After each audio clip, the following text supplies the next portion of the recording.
are conventional advertising break-ins, which are always great to remind yourselves the importance of fundamentals, but then there are unconventional break-in schemes, and that's what we get today with Ben Majoy, creative director at Observatory in LA. Your required ad to watch for this episode is A Future Begins. It's Chipotle's recent short film created by Observatory. As soon as I saw it, I went on to LinkedIn and looked up creatives and found Ben. Ben is not your run-of-the-mill creative, though. Instead, he's an abstract creative with passions in many areas outside of advertising, which is today's episode lesson. For example, one of his first jobs was writing commission blogs for Vice as he pitched story ideas as he traveled to Romania. It's great that you're interested in advertising, but to truly be great at it, you need to submerge yourself in culture outside of it. And I fall victim to this, so I learned a lot too this episode. If you're not sure how or where to start with your creative journey, Ben will serve up some great advice on exploring different genres of music and art in a simple but effective way later in this episode. The bottom line is this: no one wants a two-dimensional creative on their team. This episode will help you broaden your taste. Chicago Portfolio School supports this episode. They're a one-year portfolio school option that will better your break-in chances. They've helped thousands of people land their dream creative careers at major ad agencies, and they can help you too. Visit them at chicagoportfolio.com. One more time, that's chicagoportfolio.com. Now, if you want to connect with Ben and to see his recommended resources to inspire you, and they're really interesting, head over to our Instagram at Breaking and Entering Pod, all one word, at Breaking and Entering Pod. We have this really cool Instagram that Buchin curates every week, and Ben's resources are listed on our latest post. By the time you're hearing this, it will be up. Now, on with the show. This is the Breaking and Entering Advertising Podcast, and as usual, I'm your accomplice, Gino Schelmer. I got this on the first time, by the way, which never happens. Kick it, Mikey.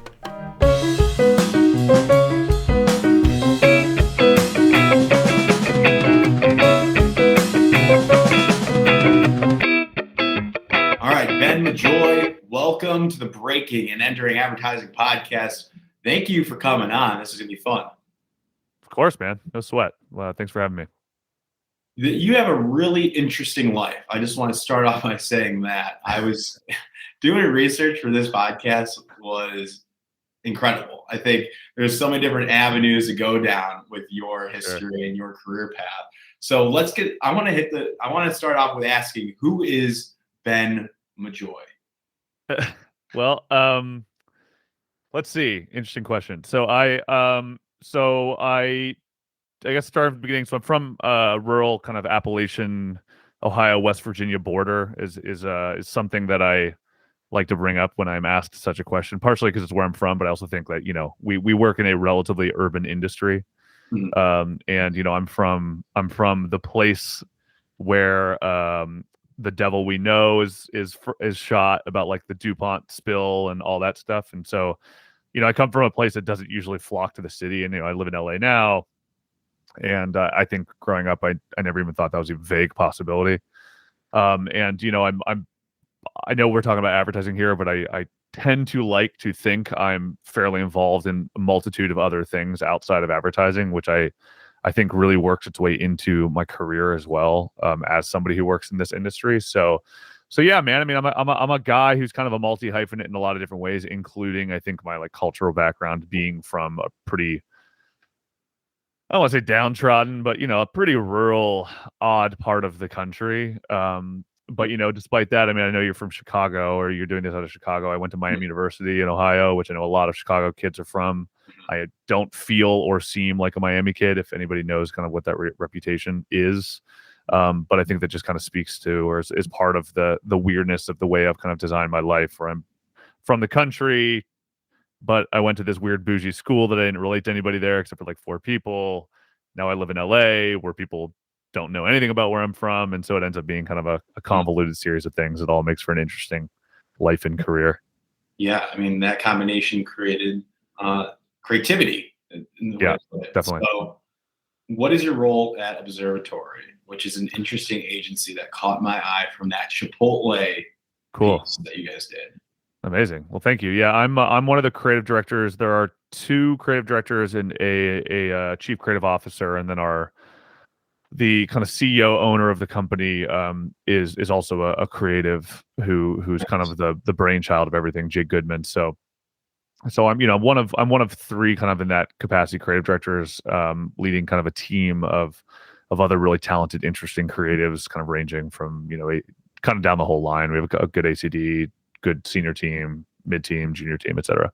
How many people are at Observatory? Ooh, well, I'm still pretty new there, so I would say, let's see, probably we're pretty small. I think given the things that we do, I sometimes will look at our like all hands Zoom meetings and just be like astonished at how few people are actually there. I mean, our creative department is probably it's definitely less than 10, I'd say. And then we have a handful of account people and kind of the rest of the ephemera of what goes into an agency functionally is all kind of represented there. So I would say probably 30 people total, maybe more or less. Wow. Are you guys all virtual? Are we all what? Virtual? Digital? Kind of, yeah. I mean, I actually go into the office fairly often. I'm not in the office today because it's like the one of the 2 days it rains in LA happens to be today, so everything is kind of like strangely not shut down, but LA just kind of like comes to a stop because nobody knows how to drive in the city when it's raining. But usually I go into the office with the president and the CFO, and we just kind of co-occupy this really nice space. But I just find it a lot easier to work there. Everybody else is kind of virtual, but it seems like it's kind of we'll see. I mean, the world is we're constantly dealing with new pandemic little moments, so I don't know if people are going to be going back or not. But I definitely like to work there. Gotcha. Tell me about because this agency recently popped up on my radar, like I said, from that Chipotle ad. Tell us about that ad that you guys worked on with Chipotle. It was beautiful. You had a funny comment on LinkedIn. You said if you could cry, you would, but what was that comment? My tears are permanently calcified. Yeah, so yeah, the Chipotle ad is it's a beautiful thing. I mean, it was essentially a reprise of a spot that they did. I guess me being a cohabitant of the space now, but I was not around when they did the first one, nor actually this one. But it was they did a film with Chipotle 10 years or so ago that in some capacity the beginning of a long string of really successful moments for Chipotle. And I think Observatory has been pretty pivotal in some of the communication that Chipotle has done that has now elevated them to where they are.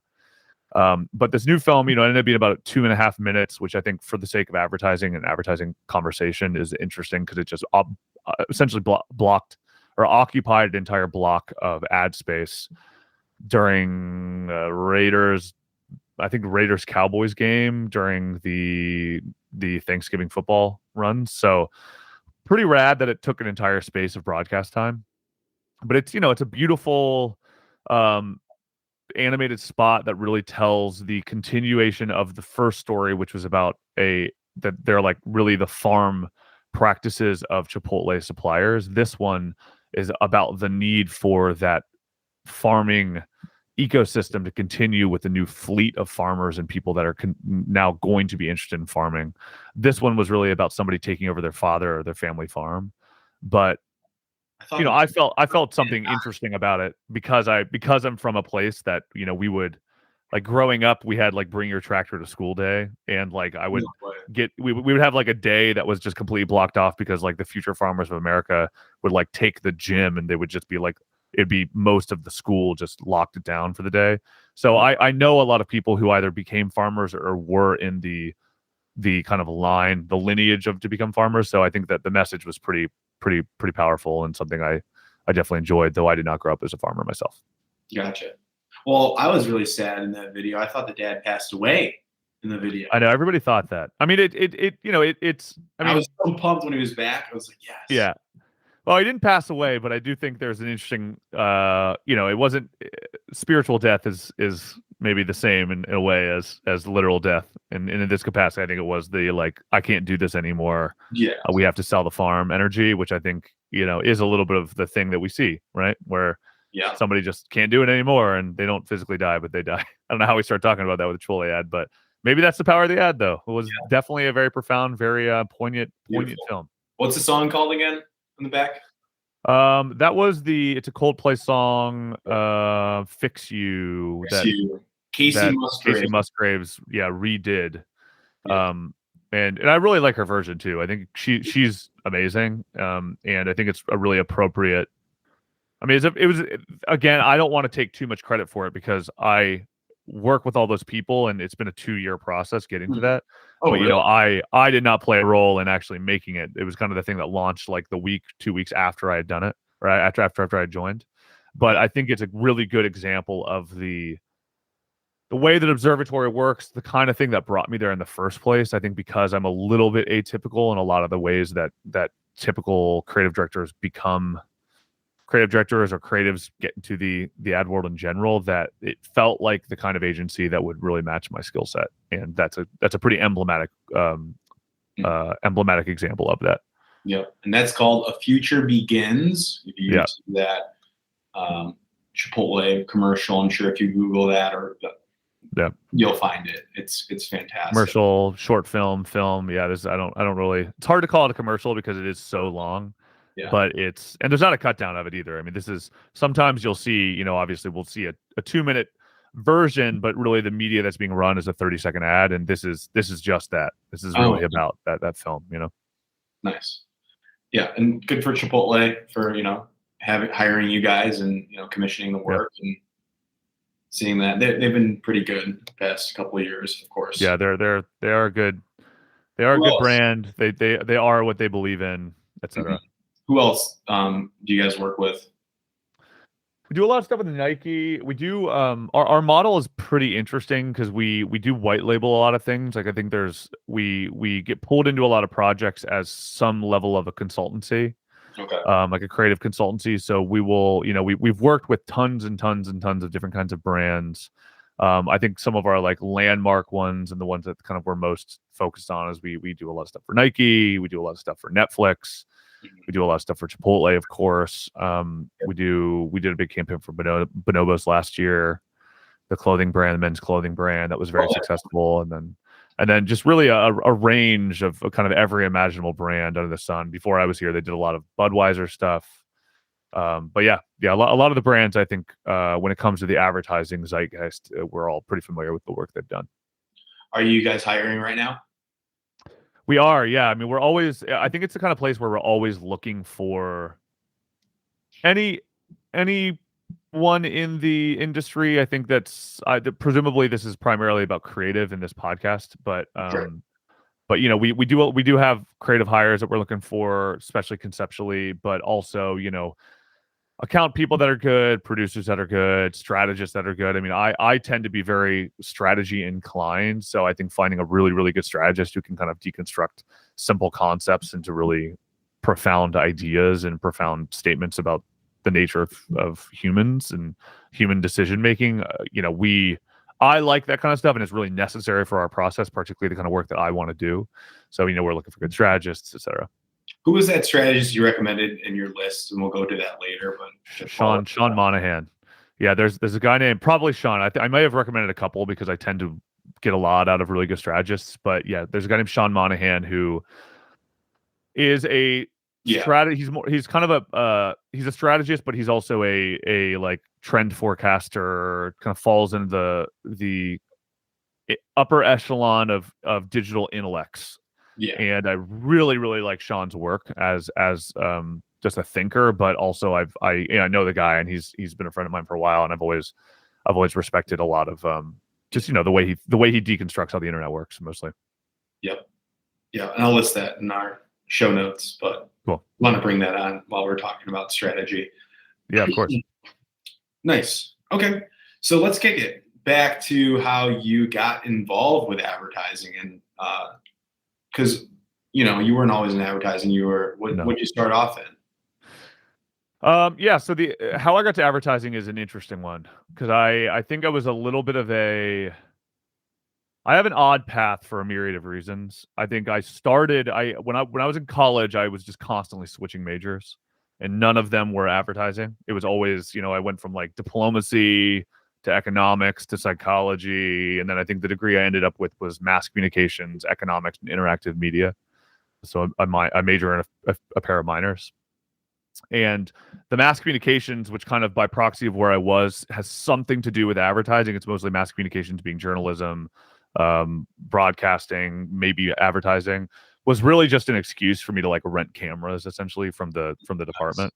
Because I had a group of friends who we just like liked making dumb short films, and really it was just me writing stupid scripts and then finding ways to make them and then edit them. And then my senior year, I was doing a lot of playwriting. I got really into playwriting because there was a couple one-act playwrights that I really liked. So I was doing a lot of script writing, but it was not advertising script writing. And then I finished my degree in Scotland because it would just happen to be a way that I could go over there and just like finish part of one of my minors. Incredible. And then when I was over there, I just like didn't have a way to do plays anymore. So I started kind of doing journalism. Like I was getting really into Vice at the time, and I was kind of doing travel blogs. But my whole way of doing these weird travel blogs was I would like review a restaurant, but I wouldn't even really mention the restaurant. It would just be a thing that happened to take place somewhere in or around the restaurant. And I thought it was just like an interesting, funny way to handle like journalism, even though I wasn't really a journalist. And that became me writing for Vice, where I was just sending. Well, how'd you get into Vice? So basically, and this is maybe a good note for anybody who listens to this. Vice is a very different thing now. I think this was back in 2009, maybe in 2010. But I found the editor's name online. It was like, hey, I want to do this thing. Here's my pitch. It's a really softball pitch. Now, granted, my pitch was kind of insane. I was basically going to Romania anyway, and I was basically like, if there's anything in Romania that you want me to cover, let me know and I'll just find it and do it. Right. Oh, nice. And she was pretty much like, listen, we don't have anything, but if you dig something up, feel free to send it. So I just kind of went on a wild goose chase to try to find something in Romania to write about, but it was all just from me finding the editor's email address on most. I think it was probably through the Vice masthead, but really just finding it wherever I could and just sending them a note. And Vice was always very receptive to that. They were always really good to me, and they kind of let me just send them whatever, and they would always kind of at least respect it, if not publish it. So yeah, I started doing that, and that kind of made me engage with writing in a different way. I think up to that point, I had been engaging in writing through this somewhat abstract script process, where I would write these very stupid plays that didn't really make a ton of sense deliberately, because I just like things that are abstract. And then when I was doing the Vice thing, I was taking a little bit of that methodology of abstract ideas and then putting them into a bit more of a journalistic form, which was just a way for me to express myself in different capacities and learn to write in a different way. But, going into the advertising thing again, I when I was in college, I got really into certain commercial film directors. Tom Kuntz, I got really into at the time. He was, he's mostly known for all the Skittles ads and all that kind of stuff. I think he did the Old Spice ads too. Like he's always been kind of up there in that world. I think his name's Tom Kuntz. Let me actually check it, so we're not fucking this up. I haven't really thought about him in a long time. So, you can edit this out, obviously. Yeah, there we go. So I got really into it through the oddness of it. So advertising was kind of on my periphery, but it wasn't something I was actively going through the process of trying to get into a position where I would have a job. I happened to be writing other things. Advertising was interesting for me for other reasons. And then I moved to Chicago after I got back from Europe.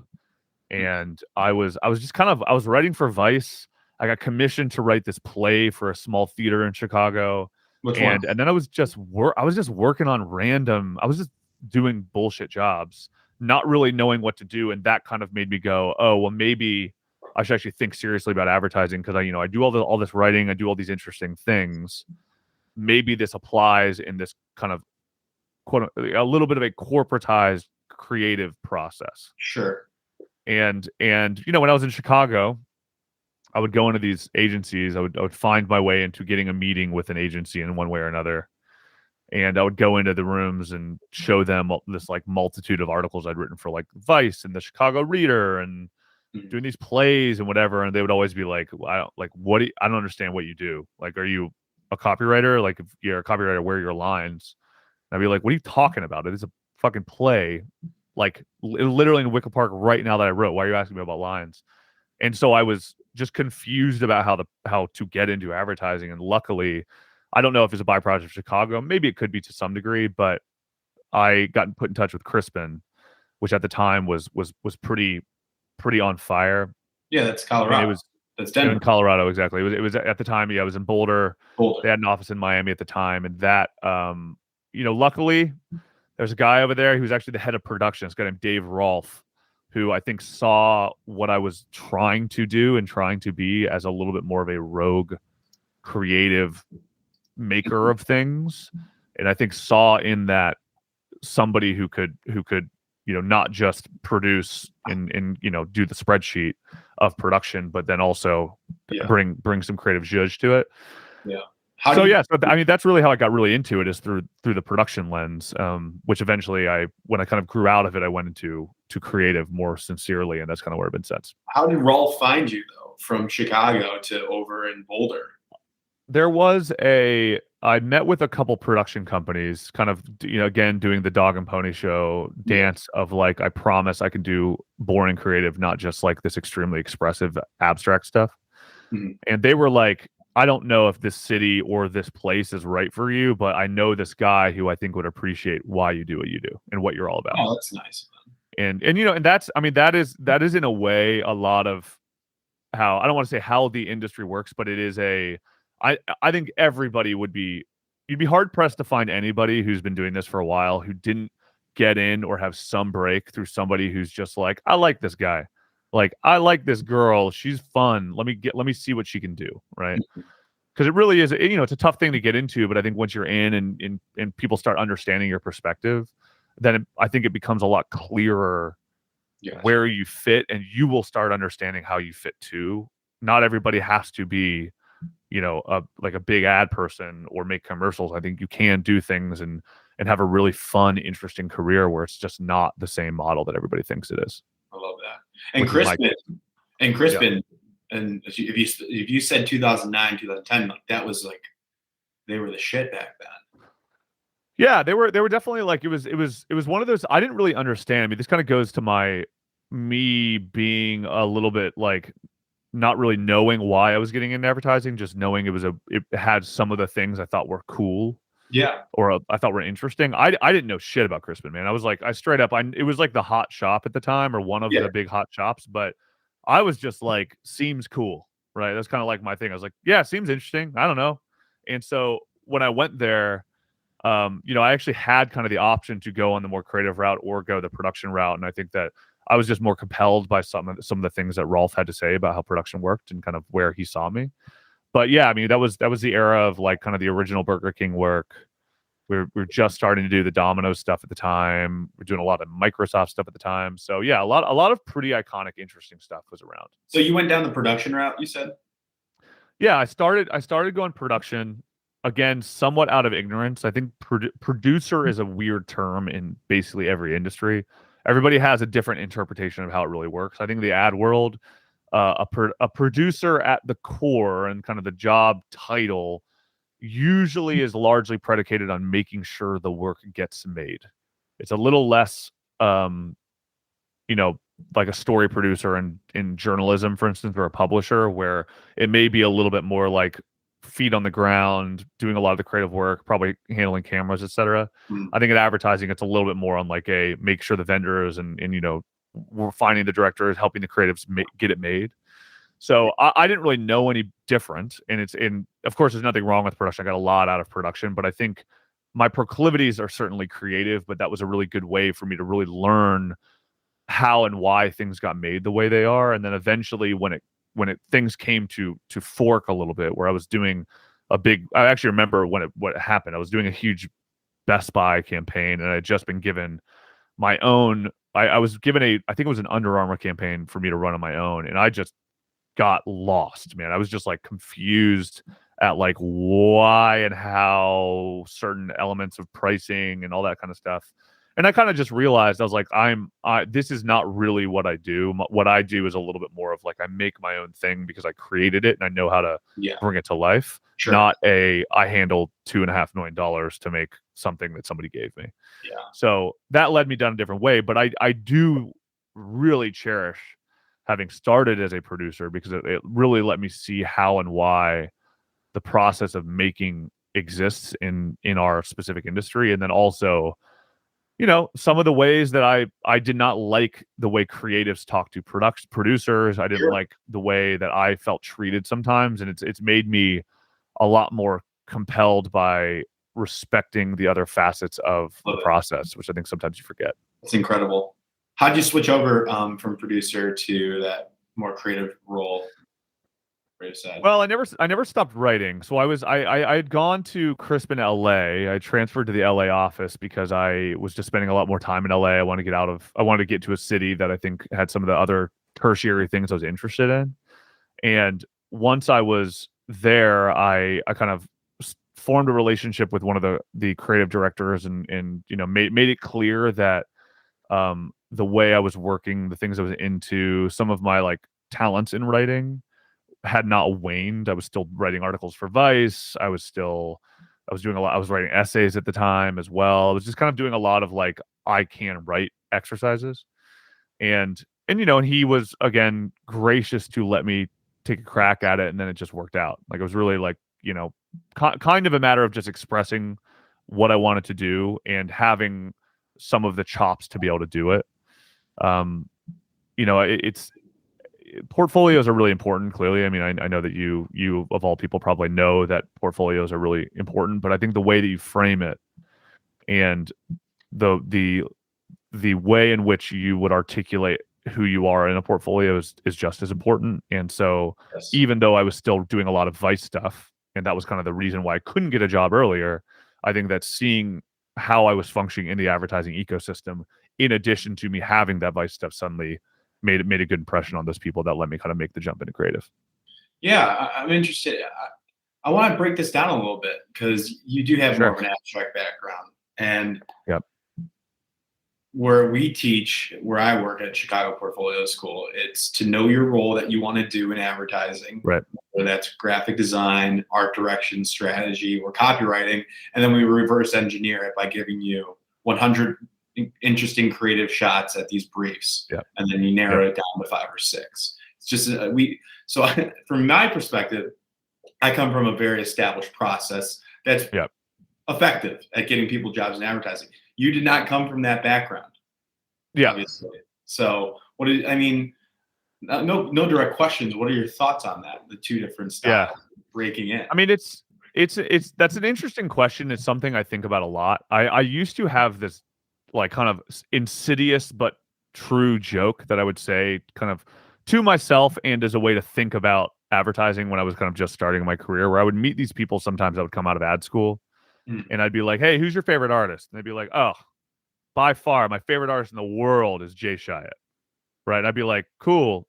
That's not an artist. That's an ad person. Right. Yeah. And it was kind of in my mind. I was like, the myopic nature sometimes of people that come out of portfolio school going into advertising can be extremely helpful, because you understand reference points, you understand where things are coming from, and you hopefully understand the craft that would predicate getting you there.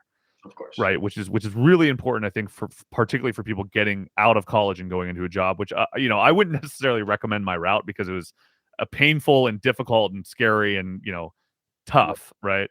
But now, at this point in my career, and I think the way I've been able to continue doing things, is I'm very thankful that I've been able to retain energy to allow me to do other things, because all those other things all coalesce into a story of like who I am and what I bring to the table when somebody wants to pull me in for something, which is because I do all these other things, and I found a way to go like both, yes, I can do ads, here's proof, but also, no, I am not only ads, here's proof, Love it. And that I think is always helpful, because you can't always convey that just simply on paper, I suppose. But yeah, I guess to circle back to your question, so I don't think it's necessarily a problem, but I think the thing I always encourage when I do portfolio reviews, or I will like go in and talk to some schools about this, and kind of lend a little bit of a, I don't know, a professorial lens, I suppose, is you are still branding yourself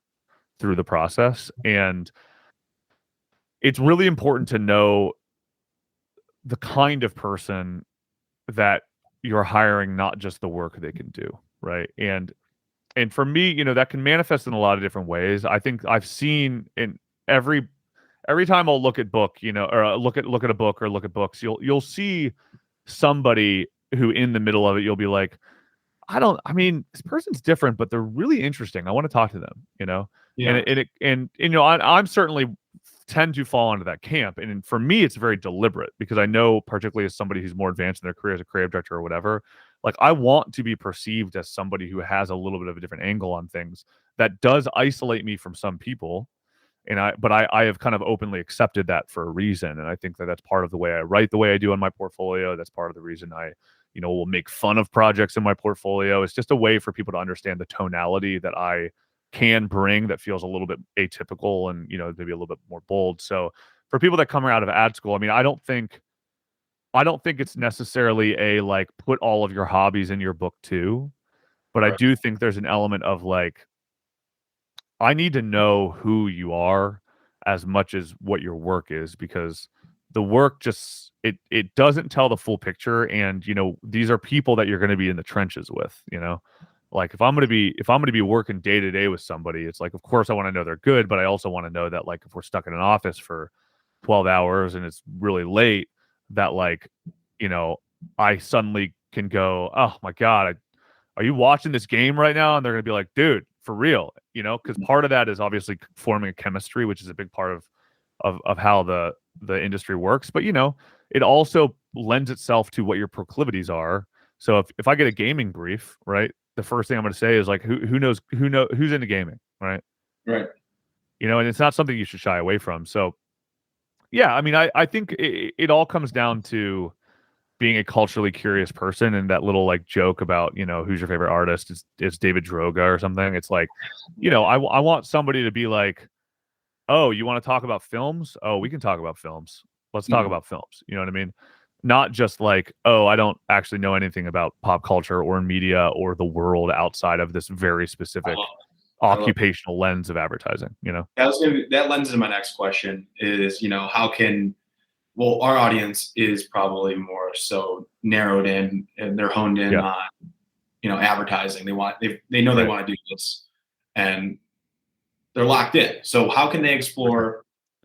What are your tips to finding like interesting creative outside of our industry? Well, I think it is always, in a way, it's easier than it sounds or looks. I think it really comes down to, if everything with advertising, or maybe the most success I've ever had in advertising, comes from being an empathetic consumer, right? Where what I mean in saying that is like, I am extremely culturally curious, and I'm just an absolute voracious researcher of things that I think are vaguely compelling, and that could come in every imaginable form of media or non-media. And part of that happens to be, I imagine, part of that's because of where I'm from, where I wasn't surrounded by a lot of things that lend itself to a lot of, I don't know, fascinating cultural moments. And I think sometimes I'll find something that everybody else was into, but I just like wasn't even vaguely on my radar because I just didn't have exposure to that growing up. But because of that, I would found myself, especially with music, because I'm so involved in music too, that like every band had influences that got them to that point, that as I would research more and more of those influences, it would take me further and further down rabbit holes of scenes, of subgenres, etc. And every part of culture has the same thing. Like you can look at a TV show and you could like learn about the writers and be like, oh, they wrote, or they are influenced by this really specific British show. Oh, that British show is influenced by this really specific reference to art from the 70s in London, right? And then the more you let yourself go down that direction, the more you learn about the thing that kind of the little bit of cartilage that kind of ties everything else together. Wow, that's actually really interesting, and that's easy. It's easy to super read. easy. It's not hard, and I think the internet is obviously immensely valuable. Yeah. Some of the things you asked me, some of the resources or creative, I don't know, sites, books, movies, people, etc., that I thought were interesting that you can kind of put in the footnotes. And Yeah. I love when I'm asked those questions because I think that there are certain ways to really expose yourself to a lot of different things if you choose to let yourself. Granted, I was also, because I was writing for Vice and I had a little bit of that accidental journalism thing. I think I also still have a desire to research and pursue things like that. So Yeah. I just find myself going down rabbit holes that maybe some people are a little less inclined to do. But that's helped me immensely. I mean, it's really, and it is really just being genuinely interested in culture and genuinely interested in the things that make culture tick, not just your job, not just an ad, like what are the things that are kind of at the bedrock of even things that you don't feel like are inherently interesting, right? Like I don't watch PewDiePie, but I want to know why people do, It's a right? good question. I have You no know what I idea. mean? Because it's very interesting. It's somebody that's that important to the Right. way in which YouTube culture has evolved. Even if you don't like it, I think some capacity your job as somebody that's working in the ad industry or an adjacent industry is to at least have some perspective on how and why that's happening. Yeah. Right? Yeah. It's like you don't have to like it, but you kind of have to respect it. Yeah, you have to respect it or at the very least know what it is, right? Yeah. Like if somebody were to ask me what PewDiePie was, I'm like, I've never heard of it. The implication there is like you don't know what YouTube culture is, right? Right. Which Right. is not a good thing because part of our job is like there are going to be times, and this is what makes good creative is where you know you can get a brief about any brand, Mhm. right? And then if you know YouTube culture, for instance, right, Mhm. then it's a lot easier for you to like hack into that system a little bit and look at a part of YouTube culture and find a way to distort it so that suddenly you're seeing it in a different way, which is what makes good creative, right? Yeah. I guess they're trying to do that with TikTok culture. Everything. Every little aspect of culture. It's like, when you think about I get so many briefs that have something to do with TikTok. We all do. I think it's just a big part of like the media landscape now. But the you don't want to do something that's regurgitating something that was already on TikTok, Right. right? You want to find a new way to flip it, right? So be it a dance trend, be it some of the filters that exist, like whatever it may be, you want to be able to look at it and understand how it's being used. And then because you understand how it's being used, you then also understand how it's not being used or how the current way it's being used can be remixed, flipped, whatever you want to say, into something that suddenly seems exciting and interesting, right? Love it. And Yeah. and that's what I like doing. I think that is what makes fun creative for me. I am not interested I'm not interested in commercials. I think people from Observatory would probably tell you this too, not about me, but in general about themselves. I know that the kind of figurehead, our CEO of the company, Jay Goodman, will tell you the same thing. And part of the reason is because that's not really how you gain. That's not how you uh, engage with culture anymore. Because I think it's the easiest form of media to ignore, right? Yeah. Commercials, that is. That's fair. Yeah. What do you prefer then? I don't know if there's a media that I prefer, to be honest. I mean, I think that my favorite project that I've ever done is I wrote all the menu items for Taco Bell. I rewrote all the product copy. Oh, nice. And the reason I like that project is because we were working on redesigning the Taco Bell site, and it was a space that requires some copy, but had never really been considered or used as a creative opportunity. So in doing that, by rewriting all the product copy as like these bizarro stories for stoners, essentially, it Yeah. encouraged it created a moment that people would be able to look at something and not realize or not expect there to be creative, which then would encourage more reading of the space, right? So it was essentially turning a place that there isn't into something that there is, right? And that I think is a really good example of what I like to do most, where it's a little less like I'm going to do a unique billboard, and it's a little bit more like I'm going to find a way to put media in a place that there hasn't really been media, or at least the media has been kind of ignored. What would you Right? call that? I mean, like branding or like I mean, it falls in the it marketing is box. marketing. Yeah. I mean, it is all marketing. I mean, I think one interesting example of this that I think about a lot is baseball fields, because baseball fields have am I allowed to swear on this podcast? Great, Sure. it doesn't matter. All right. Yeah. So it's got a fucking crazy, it's got a ton of ads at a baseball stadium. Yeah. You see them all over the fence Outside. in the outfield, etc. Mhm. But I find it very odd that they're not using the space in a more interesting way, because again, you have this captive audience, but everybody is using the same form of media, which is essentially just their branding. What is more compelling to me is whenever you see those things that are like the slide in the background, there's a waterfall, there's like a, whatever you, so like a Ferris wheel or something, right? Like that is a good example of what I think good marketing might be, right? Or branding is like taking something and you go, a tenet of ours is, let's say if we're going to use Red Bull, we're going to put Red Bull in the back of a stadium, right? Right. And we go, Red Bull bought some ad space in Wrigley Field, right? Like there are countless more interesting ways to capitalize on what that opportunity could be than putting their goddamn name on the fence. Like bungee jumping. Anything. Yeah, exactly. I mean, that's I think the exercise that I think is really interesting, because then all of a sudden it becomes a like, I understand what Red Bull means because when this happens, they do this, right?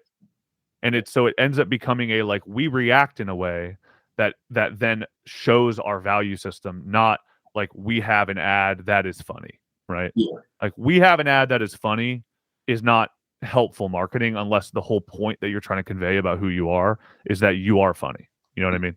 Yeah. And so these are the things that I tend to think of advertising through a little bit of a like I'm interested in semantics and linguistics is probably a little too robust of a word for what I'm interested in, but I'm interested in the psychology and the nuance of how semantics and the exchange of certain words affects the way we perceive of how the brand functions. Yeah. So that I think is taking these little things, be it something like Red Bull has wings, like the way I always think about Red Bull and what I think is so interesting about that brand in particular, is that Red Bull doesn't sell an energy drink in the way that they do advertising. Red Bull sells the concept of energy, right? Mm. An energy drink as a product for theirs ends up being one of the byproducts of that.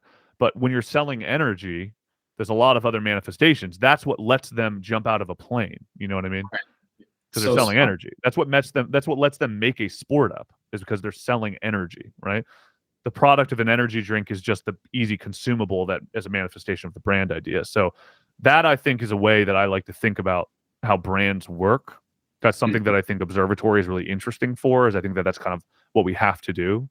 Yeah. But yeah, I mean, that's what I've always found successful in this industry, is really trying to get into what the core value system is of the brand, not just what their product is. I mean, this has been fantastic. I appreciate like this. Your perspective is so refreshing and a good reminder of what we were supposed to be doing, whether you're a student or like a recent grad. And it's been great. I man. I love this. Yeah, it's definitely, I have, in a way, I didn't make up my approach. I've kind of like learned it over time, but I think I tend to think about, I just have a pretty overactive mind. I like, I studied economics because I like it, not because I was going to be an economist, Mm-hmm. And so when I think about some of the basic problems that businesses deal with, all of them have their own problems, is it really is all about finding a way that you can convey who you are so that people go, oh, either I am that, or I want to be more like that, or I agree with that. Right. Mm-hmm. And that is what branding ultimately is. And that's kind of what I think our job should be, is to kind of enforce those ideas. And that just for me ends up making any brief is suddenly a lot more interesting, because it's a little less like you could be selling the most boring, you could be selling the IRS, right? But like what is the IRS, not what are they selling? You know what I mean? Love it. So yeah. Cool. And I got all your resources, right? I will include those. I have no more questions for you, but how can people, well, I do have one more. How can people reach out to you? Can our audience message you? What's the way to do it? Yeah, no, people are always welcome to hit me up. I guess through the lens of professionalism. I mean, you can hit me up on LinkedIn if you feel like it. That's a pretty easy way to get a hold of me. Sometimes I don't LinkedIn depresses me sometimes, so I don't always like look at it because I tend to not get a ton out of it. But I will check, as much as I can, particularly after this. And then email is of course always an easy way. It's just ben at observatoryagency.com. That's a good way. And I'm always down to chat with people, particularly people that are getting into the industry, or if any of what I said resonates on a deeper level, I'm happy to talk about it more, because it's a funny industry in a lot of ways. It's an industry that can lend itself to a lot of cynicism if you're not careful. But I tend to be for all of the reasons that you can be cynical, I also tend to be very excited about it, because it is a bit of a universal thing. Like our job is almost to be professional entrepreneurs, right? And when you think about what goes into that, right, where you can take any brand, you can take Twitter, and Twitter comes to you and goes, we need help making people think about our brand in a fill in the blank different way, better way, whatever, right? You are being invited to the table in a way to help in create a little bit of what they are as a brand moving forward, right? And that to me is pretty compelling. I agree 100%. Yeah. All right, Ben, well, cool. That's all I got. This has been great. Appreciate you coming on. I will put your contact information, our Instagram at Breaking and Entering Pod, all one word, at Breaking and Entering Pod. So awesome. You have a great day. Was this helpful? Did you get what you needed out of it? I don't know. I know we didn't talk about some of the points that you were going to ask. No, this has all been good. Yeah. Cool. All right. Did you hear anything on this episode about a job you'd like to have someday, soon, in advertising, strategy, design? The kind of job where you use your brain and your creativity? If you did, chances are a portfolio can really help you get that job. That's where Chicago Portfolio School comes in. They have programs and classes that help you show off your thinking and get you the job you want. So visit them at chicagoportfolio.com. And if you drop my name, Gino, into the chat box, they'll send you more info and a cool Sharpie. Or just some more info. You can decide that. Thanks. Thank you so much for listening to this entire episode of the Breaking and Entering Advertising podcast. If you like what you heard, it would mean a lot to us and help us grow and get better guests and better break-ins if you can go to Apple Podcasts and leave us 5 stars and a small review if you have the time. Be sure to connect with our guests if you like what they said by going to our Instagram at Breaking and Entering Pod. That's all one word, Breaking and Entering Pod on Instagram. We have links to their portfolios and their LinkedIn, and they want to connect, so do that. And thank yous. Thank you to Mikey Malarkey, our audio engineer, and Buchan Zhang, our creative director. Can't do without you two, and a team from the University of Illinois. It's a student team from the agency called AdBuzz. They're a PR agency, and it's been a pleasure working with them. Thank you all so much, and we will see you next week with another amazing guest.